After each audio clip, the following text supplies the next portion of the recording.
हरियाणा में विधानसभा चुनावों की 5 अक्टूबर को वोटिंग होने जा रही है। वीरवार 12 सितंबर को नामांकन पत्र दाखिल करने की आखिरी दिन है। थानेसर से 4 बार विधायक रह चुके पूर्व मंत्री एवं कांग्रेस प्रत्याशी अशोक अरोड़ा वीरवार 12 दिसंबर को अपना नामांकन पत्र दाखिल करेंगे। उनके नामांकन कार्यक्रम के अवसर पर आयोजित होने वाले भव्य रोड शो को लेकर कांग्रेस कार्यकर्ताओं और समर्थकों में काफी उत्साह देखने को मिल रहा है। बैरागी धर्मशाला में खुले कांग्रेस के चुनावी कार्यालय में दिखाई दे रही है ये रौनक और कांग्रेस कार्यकर्ताओं का उत्साह इस बात का जीता जागता गवाह है कि कांग्रेस कार्यकर्ता अपनी जीत को लेकर कितने आश्वस्त नजर आ रहे हैं। कांग्रेस कार्यकर्ताओं का कहना है कि जिस प्रकार बीते दिन पूर्व मंत्री एवं कांग्रेस उम्मीदवार अशोक अरोड़ा के चुनावी कार्यालय के उद्घाटन अवसर पर 5000 से अधिक कार्यकर्ताओं और समर्थकों ने अपनी भागीदारी दर्ज करवाकर उन्हें जीत का आशीर्वाद दिया था, वैसे ही कल वीरवार 12 सितंबर को हजारों की संख्या में कांग्रेस कार्यकर्ता और उनके समर्थक उनके नामांकन कार्यक्रम के दौरान बैरागी धर्मशाला से लघु सचिवालय तक आयोजित होने वाले भव्य रोड शो में भी भाग लेंगे। आज खबरनामा हरियाणा की टीम जब पूर्व मंत्री एवं कांग्रेस प्रत्याशी अशोक अरोड़ा के चुनावी कार्यालय का दौरा कर कांग्रेस कार्यकर्ताओं से बातचीत की तो आप खुद ही सुनिए कि उन्होंने इस बारे में क्या कहा है। क्या नाम है? मेरा नाम रामनाथ है। सर, कल चुनावों का नामांकन भरना जा रहा है, टिकट मिली है अशोक अरोड़ा जी। नामांकन की प्रक्रिया शुरू है, तो किस जी। तरीके से आप लोग कार्यकर्ताओं में उत्साह है? कार्यकर्ता में दिल की गहराइयों से लगे हुए हैं।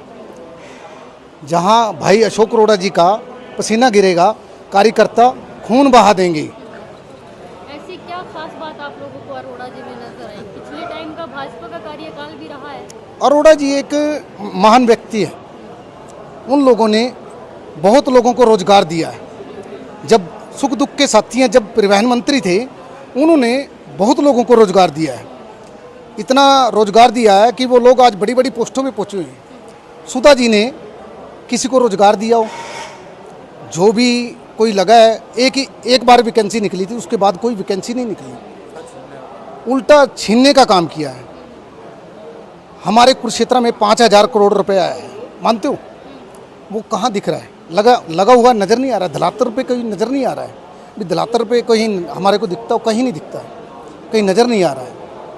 तो कहीं ना कहीं भाजपा विकास कार्यों और रोजगार को लेकर अच्छे दावे भी करती है, योजनाएं गरीबों के लिए चलाई गई है, एजुकेशन सिस्टम की भी बातें करते हैं। किस नजरिए ऐसे तो ये पिछले प्लान में कहते थे कि हमारी 75 पार गए थे ना, जमुना पार गठबंधन में बने, गठबंधन से दूसरे की नाव में सवार हुए। अब की बार भी इनका मेरे आइडिया से 20 से 25 नहीं पार होंगे। लेकिन गठबंधन तो कांग्रेस पार्टी ने भी आम आदमी पार्टी के साथ किया था। वो किया था, वो बीजेपी, चलो कांग्रेस ने तो 1-2 से किया है, इन्होंने बीजेपी ने तो 38 पार्टियों से गठबंधन कर रखा था। ये मानते हो ना? 38 पार्टियों से, हमारे से ज़्यादा तो इन लोगों ने गठबंधन किया हुआ था। तो इस बार भी कहीं ना कहीं अफवाहें उड़ रही थी कि इस बार भी जैसे लोकसभा चुनाव में गठबंधन से पार्टी आगे बढ़ी थी, इस बार भी जो है विधानसभा चुनाव में भी यह अफवाहें उड़े थी कि कांग्रेस जो है आम आदमी पार्टी के साथ गठबंधन की ओर अंदर लेकर नहीं जाएगी।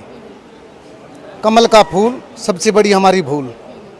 तो कहीं ना कहीं अगर कमल के फूल की अगर आप बात करो तो ये वोटें भी आप लोगों द्वारा ही उन्हें दी गई है, बनाया गया है। तो कयास लगाए जा सकते हैं आप लोगों की उम्मीदें जुड़ी हुई थी पहले भाजपा से, अब आप लोगों की उम्मीदें कांग्रेस पार्टी से ही क्यों जुड़ी है? पार्टी तो और भी क्षेत्र में है। कांग्रेस जो एक ऐसी पार्टी है, वो गरीब तबका जो है ना, उनको साथ लेके चलती है। मुझे ये एक बात बताइए, कांग्रेस के टाइम में सिलेंडर 300 रुपये हुआ करता था। आज ये बीजेपी की सरकार आई है तो उसमें 1100 रुपये का सिलेंडर आ गया।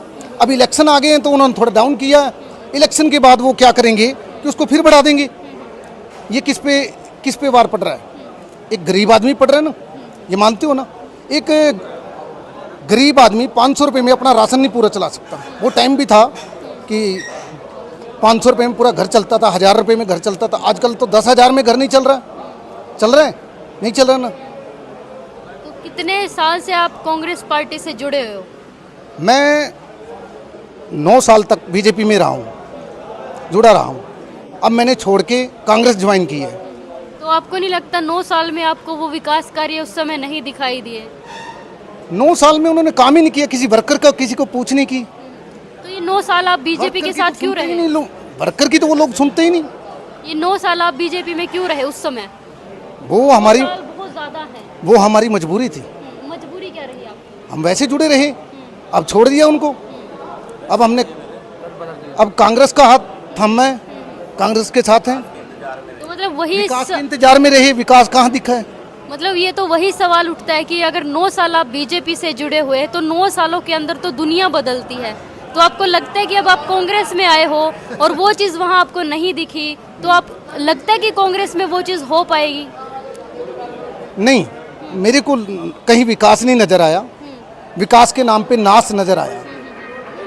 बहुत कही थी मन की बात, ला दो हमारे गरीब आदमी के 15 लाख, बैंकों में लाइनों में लगवाया था तुमने हम लोगों के। जी सर, क्या बताएंगे? कल अशोक अरोड़ा जी नामांकन पत्र की ओर भरने जाएंगे, तो कल क्या कुछ प्रोग्राम खास आप लोगों ने रखा होगा?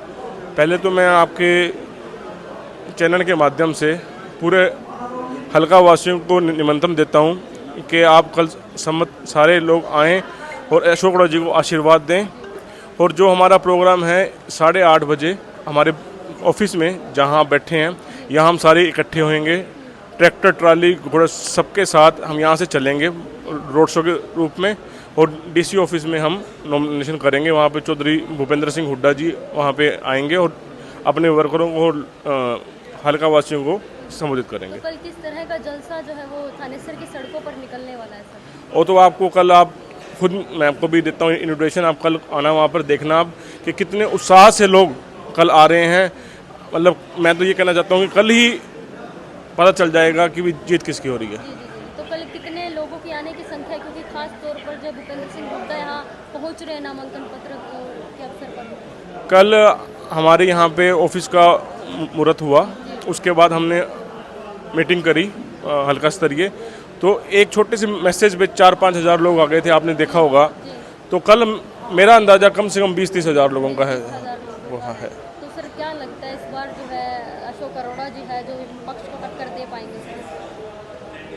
मेरे ख्याल से तो ये है कि भी टक्कर में कोई नहीं है। टक्कर में कोई नहीं। आपको लगता है कि एक तरफा चुनाव? हाँ, एक तरफा चुनाव है। तो क्या लगता है सर, कहीं ना कहीं लोगों के अंदर भी रोष है? जैसे हम खबरनामा हरियाणा भी लगातार समीकरण कर रहे हैं और लोगों की जुबान पर जो है अशोक अरोड़ा जी का नाम जो है साफ साफ सुनाई दे रहा है। 10 साल से भारतीय जनता पार्टी यहाँ से गवर्नमेंट में थी, सुभाष हुड्डा जी यहाँ से विधायक बने, मिनिस्टर बने। मतलब उनका जो नारा था, भाई मैंने हल्के में 5,000 करोड़ रुपये लगा दिए। पर अभी 2-3 दिन पहले बारिश हुई, आपने भी कवरेज करी कि छोटी सी बारिश में शहर पानी पानी हो जाता है। ठीक है, 5,000 करोड़ कहीं लगे होते तो दिखते भी। तो अनेक मुद्दे हैं, युवाओं का रोजगार का है सबसे बड़ा मुद्दा। तो ये है, गांव खाली हुए हैं। आप प्रत्येक गांव में आप कभी मेरे साथ चलना, मैं डोर टू डोर मैंने कैंपेनिंग शुरू की हुई है, आपको इन्विटेशन देता हूं मैं। प्रत्येक ऑन एवरेज 250 बच्चे एक एक गांव में से मतलब अपना देश छोड़कर विदेश में जा रहे हैं रोजगार करने, क्योंकि यहाँ पे रोजगार की कमी है। जो हमारे प्रधानमंत्री जी कहते थे हम हर साल 2 लाख युवाओं को रोजगार देंगे, वो वादे झूठे निकले। आज हर वर्ग नाराज है, व्यापारिक वर्ग नाराज है, युवा, किसान, अनेकों वर्ग आज भारतीय जनता पार्टी से नाराज है। हिमांशु जी, कहीं ना कहीं थानेसर की जो जनता है वो कयास लगाती है कि इस बार हम इस पार्टी के ऊपर उम्मीद जताएंगे, इस बार हम इस पार्टी के ऊपर उम्मीद जताएंगे। तो उन्होंने भाजपा के ऊपर उम्मीद जताकर देखी तो उन्हें बदले में शायद कुछ नहीं मिला। तो कहीं ना कहीं इस बार जो है कांग्रेस पार्टी से पुराने चेहरे अशोक जी से जो है कयास लगाए जा रहे हैं कि विकास कार्य होंगे। तो आप किस तरीके से जो है जनता के बीच खरा उतरोगे सर? देखो मैडम, मैं तो आपके चैनल के माध्यम से यही कहना चाहता हूँ कि अशोक अरोड़ा जी कोई नया चेहरा नहीं है। उन्होंने पहले भी काम किए हैं, हमेशा लोगों के दुख सुख में खड़े रहे हैं। ठीक है, अगर हम नए चेहरे होते, हमको ये बताने की जरूरत पड़ती कि हम ये करेंगे, हमारा विज़न ये है। हमारा विज़न तो ये है कि हम जो हमारा क्षेत्र एक परिवार है और परिवार की तरह ही इसको रखेंगे, और जैसे पहले हमने विकास कार्य करे, आगे विकास करे, वैसे ही करेंगे। क्षेत्र खबरनामा है ना जी सर, क्या बताएंगे? कल नामांकन पत्र भरने की तैयारी शुरू हो रही है, तो किस तरीके से आप अशोक अरोड़ा जी के साथ हो? मैं तो सबसे पहले आपको ये बताना चाहूँगा कि भाई अशोक अरोड़ा जी की किसी के साथ कोई भी टक्कर नहीं है, इनके मुकाबले में कोई है ही नहीं है इस टाइम। और जो कल नामांकन होगा वो हज़ारों की तादाद में लोग वहाँ पर पहुँचेंगे, सैकड़ों की तादाद में वहाँ पर गाड़ियाँ पहुँचेंगी। और गाड़ियों के साथ ट्रैक्टर ट्रॉली वगैरह पहुंचेंगे और उसमें नामांकन देखने लायक होगा और कल ही जीत निश्चित हो चुकी होगी। तो कहीं ना कहीं सर हम देखते हैं कि विधानसभा चुनाव इतने टाइम बाद आता है, लोगों के अंदर जिज्ञासा होती है कि इस बार नया विधायक कौन बनेगा या किसको हम चुनेंगे। तो कहीं ना कहीं विकास कार्यों की अगर हम बात करें तो क्या आप कुरुक्षेत्र में पिछले 10 सालों से विकास कार्य हुआ तो उनसे संतुष्ट हो आप? पिछले 10 सालों में कोई भी विकास कार्य नहीं हुआ, कुछ थानेसर के अंदर कुछ भी नहीं हुआ। आप पीपली से लेके 3rd गेट तक का जो रोड है वो एक विश्व का सबसे बड़ा और बहुत समय बाद जो रोड बना है। एक वो सड़क बनी है, वो भी जब बनी जब PWD के पास ऑफिसरों के ऊपर तक प्रशासन पे बात गई तब जाकर वो सड़क बनी है, उससे पहले तो वो सड़क भी नहीं बनी। और विकास की बात करें, विकास के नाम पर कुछ भी थानेसर में नहीं हुआ। तो सर कहीं ना कहीं जनता का एक रुख और भी कहता है, जो समीकरण में निकल कर आता है, उनका कहना है कि केंद्र में भाजपा हो और नीचे की सरकार बदले। तो इसको आप किस नज़रिए से देखते हो? केंद्र में जो अब सरकार है वो मोदी की सरकार नहीं है, वो अब बीजेपी की सरकार नहीं है। वहाँ पे ना वो संपूर्ण बहुमत से हैं, वहाँ पर विपक्ष में इंडिया गठबंधन अब इस टाइम बैठा है। और आप बात करें कि भी नीचे सरकार कांग्रेस की होगी, कांग्रेस सरकार होगी, उसका अपना बजट होता है, अपनी सरकार होती है, उसके अपने मुद्दे होते हैं, अपना काम होता है उसका। तो कहीं ना कहीं देखा जाता है सर कि भूपेंद्र सिंह हुड्डा भी काफ़ी टाइम बाद जो है थानेसर में आ रहे हैं, तो किस प्रकार का जोश युवाओं में आप लोगों में दिख रहा? भूपेंद्र सिंह हुड्डा बहुत टाइम बाद तो नहीं आ रहे हैं, वो तो यहाँ पर अशोक अरोड़ा जी के पास और सब में आते रहते हैं समय में। और पिछले जब 10 सालों में उन्होंने राज किया तब भी बहुत वो अच्छी तरह यहाँ पे आया करते थे। और अब जो कल आ रहे हैं, कल युवाओं के अंदर जोश, उनका स्वागत बहुत ही धूमधाम से करेंगे, मोटरसाइकिलों के साथ और फूल मालाओं के साथ और पुष्प वर्षा के साथ बहुत अच्छा स्वागत होगा उनका। क्या नाम है सर अपना? वरुण गुप्ता, सुंदरपुर। और जी सर क्या बताएंगे, कल एक खास मौका कार्यकर्ताओं के लिए होने जा रहा है, तो किस नज़रिए से आप इसे देखते हैं? देखिए कि कार्यकर्ताओं में काफ़ी जोश है, काफ़ी उमंग है, क्योंकि एक तरफा लहर अशोक अरोड़ा जी की थानेसर के अंदर चली हुई है। इनकी टक्कर का कोई भी आदमी थानेसर के अंदर नहीं है। भारी मार्जिन से जीतकर अशोक अरोड़ा जी विधानसभा पहुंचेंगे। मैं सिर्फ आपको एक बात आपसे करना चाहूँगा, माननीय सुभाष सुधा जी 2014 में थानेसर से विधायक बने थे और आज 2024 है। आप थानेसर की किसी भी कॉलोनी में चले जाओ, किसी भी गांव में चले जाओ, सड़कों की इतनी बुरी हालत है, नालियों की इतनी बुरी हालत है, गलियों की इतनी बुरी हालत है। 2005 से उनकी मिसिज उमा सुधा जी चेयरमैन है। मेरा एक विश्वास है कि जिस आदमी को 20 साल सरकार के अंदर मिल गए हों तो वो तो इस थानेसर शहर को हीरे का बना देता, लेकिन इस आदमी ने सिर्फ परिवारवाद फैलाया है, इस आदमी ने भ्रष्टाचार फैलाया है, इस आदमी ने पक्षपात किया है, इस आदमी ने शहर के बारे में कभी नहीं सोचा, इसने सिर्फ कॉलोनियाँ काटने का काम किया है। तो कहीं ना कहीं अगर मैं आपसे एक आम नागरिक के तौर पर बात करूं तो बीजेपी सरकार द्वारा कंवलजीत सिंह अजराना को भी टिकट दिया गया था पेहवा से, तो उनकी टिकट को काट दिया गया है और आज जो है पुराने बस अड्डे के ऊपर नायब सिंह सैनी और सुभाष सुधा जी का पुतला फूका गया है। तो इस बारे में क्या कहेंगे एक आम नागरिक होने के नाते? देखो जी, ये उनका मैटर, इसके बारे में हम कुछ नहीं कहेंगे जी, ये उनका वो है जी, क्योंकि हमारी पार्टी कांग्रेस पार्टी है। कांग्रेस पार्टी से माननीय अशोक अरोड़ा जी को यहाँ से प्रत्याशी बनाया गया है और बारी से बारी मतों से माननीय अशोक अरोड़ा जी जीत कराएंगे और मंत्री बनेंगे। तो आपको लगता है कि आप लोगों ने जो कयास लगाए हैं अरोड़ा जी से वो पूरे होंगे? बिल्कुल पूरे होंगे जी, क्योंकि पहले भी जब भी अशोक अरोड़ा जी सरकार के अंदर रहे हैं, हमारे गांव से, अब मेरा गांव सुंदरपुर है, सुंदरपुर से पलवल तक सड़क जाती थी, हमारे खेत वहाँ पर लगते थे, इतना बुरा हाल उस सड़कों का था। लेकिन एक बार कहने से माननीय अशोक अरोड़ा जी ने उस सड़क को बनवाया था। मेरे गांव के साथ पलवल गांव था जो मिडिल स्कूल था, तो बच्चों को काफ़ी दिक्कत पड़ती जाने में, तो हाई स्कूल अशोक अरोड़ा जी ने बनवाया था। शिक्षा के क्षेत्र में यदि थानेसर में सबसे ज़्यादा किसी ने कार्य किए हैं तो माननीय अशोक अरोड़ा जी ने किए हैं। क्या नाम है सर अपना? निर्मल सिंह। देखने को मिल रहा है बहुत ही भारी जोश है और हमारे किसानों के बहुत ट्रैक्टर आएंगे यहाँ और ट्रैक्टरों का काफिला भी साथ में चलेगा। इनका किसानों ने समर्थन पूरा दे दिया 100 करोड़ जी को यहाँ, क्योंकि ये ईमानदार भी है और बहुत ही मेहनती आदमी है। आज तक इस पर सबसे बड़ी ईमानदारी की छाप है और लोकप्रिय भी है, दिलों पर राज करता है। और जैसे मैं जय कुमार थीरा किसान नेता, हमारी पूरी तैयारी है, बहुत बड़ा काफिला हम ट्रैक्टरों का लेकर आएंगे और यहाँ से कारों का भी काफिला चलेगा। कल भूपेंद्र सिंह हुड्डा जी आएंगे और वो इनका नॉमिनेशन करवाएंगे। बहुत ही अच्छी तैयारी है। आपने देखा हजारों की संख्या में कल भी लोग आ रहे थे, बहुत ही कई हजारों की, और आज भी हजार आ रहे हैं। दफ्तर खुला है, इधर उधर कहीं भी देख लो, और टीमां बड़ी बारी गामा में घूम रही है। आज न्योता देने जा रहे हैं सभी। कल यहाँ देखियो आप, जगह नहीं मिलने की, बहुत ही ज़्यादा इकट्ठे होंगे। ठीक है सर। जी सर, क्या बताएंगे, कल नामांकन पत्र भरा जा रहा है तो तमाम कार्यकर्ताओं के अंदर उत्साह जो है वो देखने को मिल रहा है, तो आप किस नज़रिए से देखते हो? मैम, जो आपने कल बीजेपी का देखा होगा, हाँ जी, उसमें आपने जो वो क्राउड था, वो जो डंपिंग उठाते हैं, हाँ जी, जो उन्होंने अपने प्राइवेट रखे हुए थे, सिर्फ वो लोग थे। ना वहाँ किसान था, ना वहाँ शहर का व्यापारी था, वहाँ कोई भी ऐसा नहीं था कि जो वोट को सब दिखता था कि भाई ये वोटर है।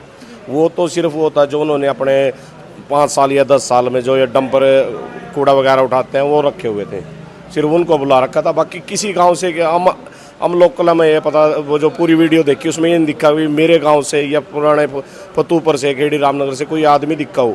ऐसा कोई भी आदमी दिखा, वो तो पता नहीं लाडवी से बुला रखे थे या नारायणगढ़ से थे या मुख्यमंत्री जी के साथ आए हुए आदमी थे। तो ये रोड शो नहीं था। तो यहाँ तो एक तरफा अशोक रोड है शहर के तो अंदर। आपको लगता है कि कल अशोक अरोड़ा जी भी नामांकन पत्र भरने जाएंगे तो तमाम वर्ग के लोग आप लोगों के साथ जुड़ेंगे? बिल्कुल। सबसे पहले तो ये जो कांग्रेस पार्टी है, किसानों के, भूपेंद्र सिंह हुड्डा किसानों के नेता है। आप देखना, थीम पार्क में अंदर जगह नहीं होगी, हजारों की तादाद में ट्रैक्टर का काफिला सबसे आगे होगा, उसके बाद गाड़ियों का होगा, उसके बाद भूपेंद्र सिंह हुड्डा रथ में होंगे। तो ये कहाँ से कहाँ तक चलने वाला है जो रोड शो आप लोग कल करने वाले हो? कहाँ से कहाँ? ये हम थीम पार्क से होते हुए, मोहन नगर के पुल के ऊपर से होते हुए और डीसी ऑफिस में वहाँ जाके मुख्यमंत्री जी अपना संबोधन करेंगे। उसके बाद? हाँ जी। क्या नाम है सर आपका? कमल पलवल। क्या नाम है सर अपना? मेरा नाम हरी सिंह है। सर, चुनाव को लेकर कल नामांकन पत्र भरने जा रहे हैं अशोक अरोड़ा जी, तो क्या क्या तैयारियां आप लोग कर रहे हो? तैयारी यह है कि अपने हल्के के जितने भी कार्यकर्ता हैं वो सभी शामिल होंगे और पूरे जोशो खरोश है हमारे जितने भी कार्यकर्ता हैं, तो कल नामांकन दाखिल करेंगे। तो कल कितनी भारी संख्या में लोग पहुंचने वाले हैं, क्या शंका जता सकते हो आप? शंका यही है कि 3-4 हज़ार के करीब तो आदमी होंगे ही। ठीक है, तो कहाँ से शुरू होगा? ये बैरागी धर्मशाला से लेकर के और डीसी ऑफिस तक जाएंगे। तो हमारे जनता को क्या आप आमंत्रित करोगे? हाँ, सभी जनता जो है हमने बुला रखी है कि भाई ज़्यादा से ज़्यादा संख्या में आए और माननीय अशोक अरोड़ा जी को जो है ना नामांकन के ऊपर अपनी पूरी उपस्थिति दर्ज करें। धन्यवाद। हाँ जी, हाँ जी। जी सर, क्या बताएंगे, कल नामांकन प्रक्रिया शुरू होगी? क्या कल तैयारी है? कल पूरी तैयारियां, पूरा जोश, सारा कुरुक्षेत्र कल आएगा। तो क्या क्या तैयारियां खास क्या है? कल कौन तैयारी आने वाला है? कल भूपेंद्र सिंह हुड्डा जी आएंगे और उदयभान जी आएंगे और पूरा कुरुक्षेत्र का पूरा हजूम भाई साहब के साथ खड़ा होगा, कंधे से कंधा मिला के चढ़ेगा और भारी उत्साह है और एक तरफा जीत मानते हैं। एक तरफा जीत मानते हैं। तो विपक्ष के बारे में क्या कहेंगे? वो उन्होंने भी कल नामांकन पत्र विपक्ष भरा ने है। कुछ नहीं किया जी, सिर्फ विकास के नाम पे जो है उन्होंने कुछ काम नहीं करा। और ये जो ना उसी जो है ना उन्होंने विकास नहीं किया, उसका विकास ना होने के कारण ही हमारी तरफ पूरा हजूम है।